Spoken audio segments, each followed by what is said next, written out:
Dear guests, welcome to the Artificial Intelligence program in Health Science. Today we are together with Mr. Roberto Saracco. Roberto, welcome to our program.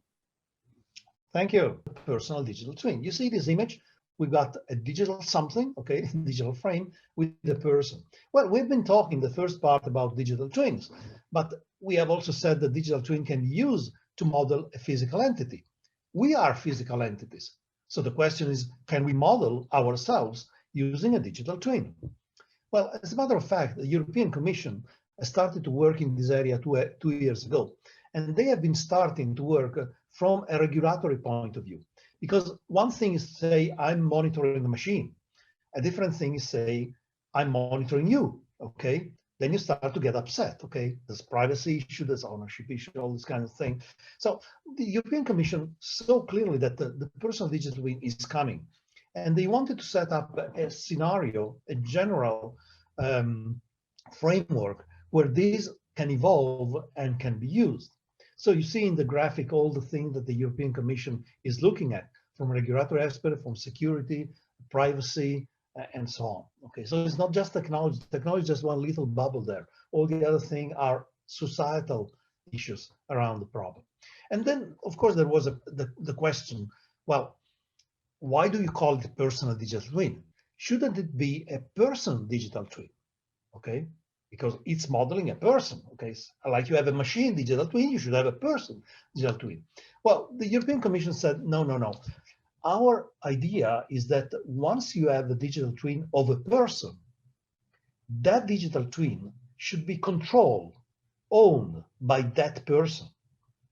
We do not want to have a person being modeled by someone else and owning that model. No, that thing should be owned by the person. So that's the reason for emphasizing the thing that they call it personal, okay? It's personal, it's your, okay? So it's sort of saying your digital twin. And it's also modeling yourself as a person. Now the question is, what would you do with this kind of alter ego in the digital space? Well, you can use it to mirror specific subset of your characteristics that are dependent of the application, okay? You can use it for physical monitoring you, mirroring you yourself. Or you can use it for mirroring the behavior of the person. Or you can even use it to mirror the cognitive aspect of a person. And this is what we have been doing, particularly at the IEEE Digital Reality Initiative, where we developed the concept of cognitive digital twin. But this is a story for another time. Okay, so let's go on and look at how can we use this personal digital twin. Well, of course, it can be used in retail. Retail, they want to know what the people are doing, how they're doing it, and they want to let them people do retail online and on site. So it would be good if you go in a shop to try out one dress. Okay, I'm not very expert in that. My wife is very expert, so she tries it on. And you would like to do the same thing when you're back home. But back home, you don't have the apparel you can put on. But if you have a digital twin and the shop can create a digital twin for you with a 3D scanner, okay, then you can use your digital twin to try out dresses. And you can see yourself in the screen and you can move around and see how it fits and so on. So retail is very much interested in this kind of thing. And also cities are very much interested because cities are made of road, are made of factories and so, but they are made of people. And modeling how people are behaving in the city is very important. Understanding how they move around, what kind of transportation they take, how they react in case of danger. It's very important. So modeling people using digital twin is very interesting. And this, of course, goes for organization, goes for many other things. And of course, it goes for healthcare. So how can I create a digital twin of people? Well, you need to start from data. And we've got plenty of data. You see, in this graphic that I put there, I try to put down with a single dot some data area that I'm generating. Just look how many dots are there. Amazing, okay? And these are all the kind of data that I'm generating when I'm traveling, when I'm doing communication. And you see also, there's plenty of dots with health. Now, you might notice that some of these dots are red. Now, what are these red dots? Well, they basically mean that these are not data that I am generating. These are data that are generated based on the data that I generated. So there's a software in background that is picking up the data, the few data that perhaps I'm generating, and then works out more. Like in healthcare, I take an exam, blood, and of course I generate data by doing this kind of thing. But then you can use this data using artificial intelligence, connecting to information, to other data that are coming from many other people. And then you can generate more information, more meaning out of that. Okay, there's an infection, but is this infection just for you? Or I've seen there's a lot of infection of this type going on other places. And so I can and I generate more data out of this kind of thing. And I can create a personal digital twin out of this data.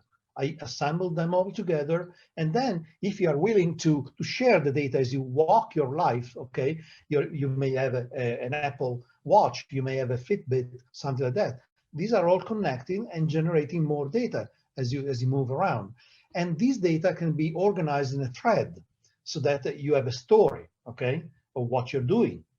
And this is very important. And this thread is actually picking up data coming from other sources.